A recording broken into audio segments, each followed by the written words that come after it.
Welcome back. This is segment 2. Before we start, I just want to mention again a kind of link.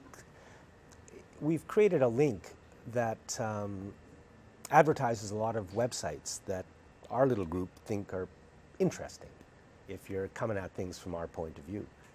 So it's www.thebridgenewsservice.com/links. thebridgenewsservice.com/links. See what you think. Anyways, our guest in this segment is Norm Ryder. Norm, we're going to be talking about Worksafe, and you showed me an amazing thing a little while ago, a Worksafe alert. So maybe you can just tell us the story. Yes, this Worksafe bulletin, where you can read the headline there. Working around microwave radiation from rooftop antennas. So I guess when they're saying that, they think maybe it's a little bit dangerous or something. Yeah, this is a good start, I think you could say, this bulletin that they have on safety around when you're up on a rooftop with microwave antennas up there. I do criticize that it doesn't go far enough, that the dangers are much worse than what they're mentioning here. That I recently saw a scientific paper written by some people in Japan that they turned the antennas off on a roof, and it was a 10-story building. The people on the bottom floor weren't aware the antennas had been turned off, but they did know that their health was improving, and it was apparently quite substantially. And so these antennas are affecting the people in the whole building, and if you're living there, it can be quite a serious issue, obviously. So you're talking about the cell phone apparatus that are on top of so many buildings. Yeah, so those big parabolic antennas that you see on so many, that you can, many cases on a roof, walk right in front of them. The people working to repair the roof are working right around them, and this is what this particular bulletin is primarily focused at roofers, but anyone that can get near them. Now, you can get these long-term health ones that were reported in this paper, or you can be like me, that it was a different situation, but I did receive the same amount of radiation in one quick shot. And that caused a brain tumor, and that's why the side of my face is like this, that it takes a long time for these to develop, in my case approximately 30 years. Now, I've had 2 very highly qualified medical doctors confirm that they feel the radiation did cause the tumor. One is a very highly respected medical doctor, well known in the field of microwave radiation. So at least it's arguable that it did. I mean, if you've got experts saying that it could, then it's arguable that it can. But they won't even admit the powers that be. They won't even admit, Worksafe won't even admit it. They have a medical doctor that is supposedly their authority on radiation. 5 years ago, he admitted to somebody he didn't know anything about radiation, and that's the only thing he said about radiation I agree with, that he clearly has learned very little in the last 5 years too. Worksafe pays him just under $200,000 a year to work part-time to write reports on subjects he doesn't know anything about. And those reports are given weight. They're given much more weight. Right now, Worksafe, or WCAT actually, is trying to figure out whether 2 medical experts I have that have written papers, chapters for textbooks on the subject, know as much as the medical doctor they pay $200,000 to write opinions to say, no, it doesn't. Okay. So, I mean, there's a lot of people exposed to radiation in a lot of different ways, the cell phone radiation, et cetera, et cetera, et cetera. And basically, nobody in a position of power will admit that there is any possible danger from it, even though it's widely known in the scientific world that it's very dangerous. It's been known, well, the Russians knew it in the 1950s when they were bombarding the U.S. Embassy with radiation of approximately 100th or even 1,000th of what the Canadian standards allow, and the Americans found out about it because all their people over there were getting sick. And they finally started researching, looking into it. So it's been known since the 50s. And now we've surrounded ourselves, because we're talking about Wi-Fi, we're talking about cell phones. What else are we talking about? Well, smart meters are another good example. That cordless phones, baby monitors. It's a sea. We've created a sea of this radiation out there. Well, one of the leading Canadian researchers in the topic, this Dr. Meg de Havis, refers to it as electromagnetic smog. Yeah. We can't see it, so. No, we can't see it. But they know, and they don't care, because they're making money. I'm not sure how many $1 trillion a year business the telecom business is worldwide, but there's a tremendous amount of money involved in this. And everybody wants one, or two. Well, we're told we need one. I feel almost left out on an oddball when I refuse to have a cell phone, but I know what they what damage they can do. It's an addiction.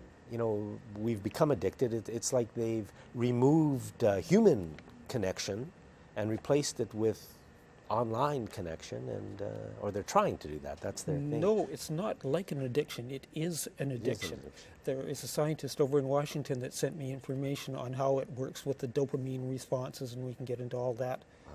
Wow. That it is actually a physical addiction that gives you the same type of high that you can get from drugs. Now, what is the actual addictive force? Is it the radiation? Is it the cell phone? Is it the... It'd be the radiation. Wow, interesting. You wanted to talk about the hearings. Well... This is shocking too.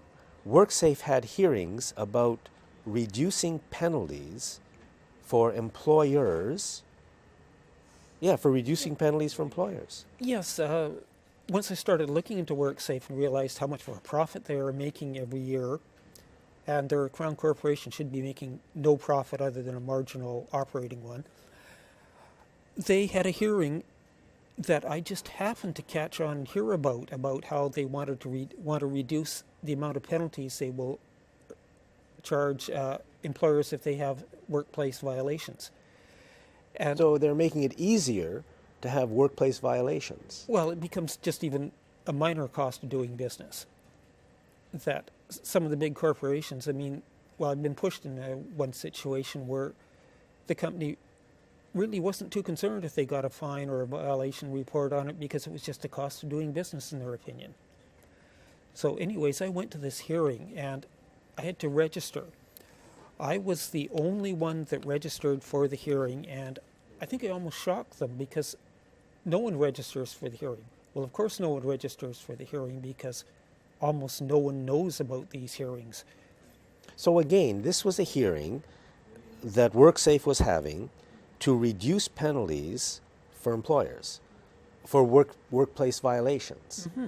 And maybe that makes sense. I don't know. I don't know anything about the issue. But, how is it that these things happen and we don't know anything about it?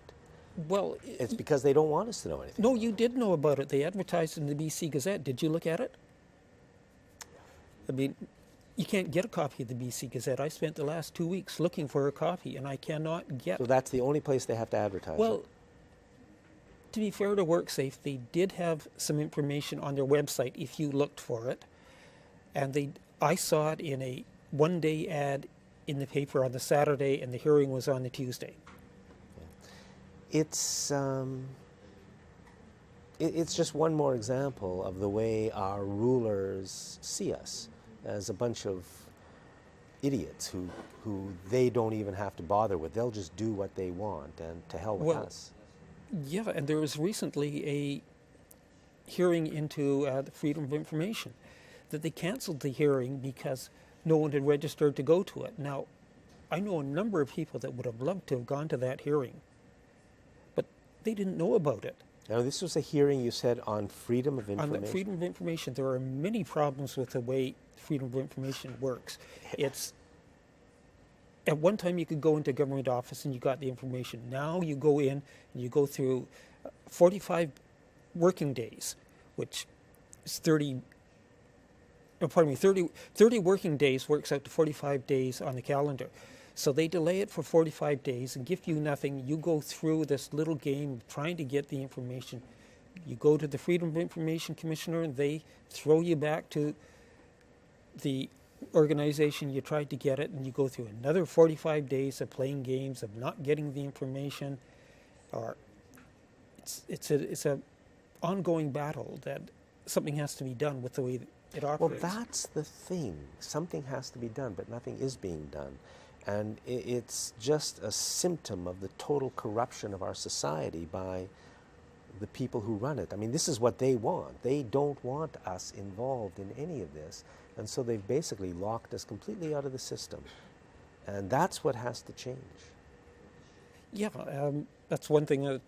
It's a nice opportunity to come on here, and well, I could go on for hours on some of the examples I've been running across between, especially Worksafe, Freedom of Information.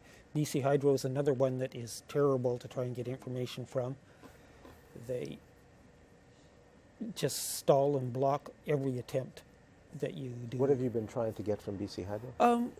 From BC Hydro, trying to get, well, I think your next guest will talk more about some of those issues. Trying to get that, trying to find out what they know about how harmful the microwave radiation is, and they refused even to talk about it. Yeah, right there, that's right. BC Hydro knows the Sure. dangers, and nobody cares. It's because the corporations run BC Hydro when we should run BC Hydro. And that's what has to change, basically. We need democracy, so let's go, Justin.